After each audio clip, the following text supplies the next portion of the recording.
છે।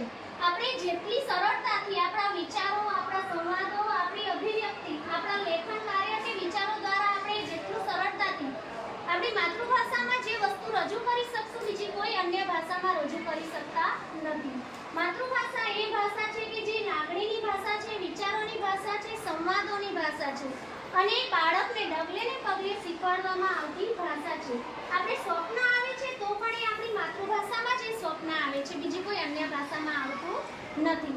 આપણા મનને હંમેશા હરિયાળું લીલીછમ રાખનારી ભાષા એટલે માતૃભાષા। વિશ્વમાં એવી 40% ભાષાઓ છે કે જે ઘરમાં, પ્રદેશમાં બોલાતી હોવા છતાં પણ એને માતૃભાષાનું સ્થાન મળ્યું નથી। તો આવી ભાષાઓ આપણે સમજીએ, માતૃભાષાનું મહત્વ સમજીએ અને અન્યને માતૃભાષાનું મહત્વ સમજાવીએ, એના માટે જ 21 ફેબ્રુઆરીના દિવસે માતૃભાષા દિવસ તરીકે ઉજવણી કરવામાં આવે છે।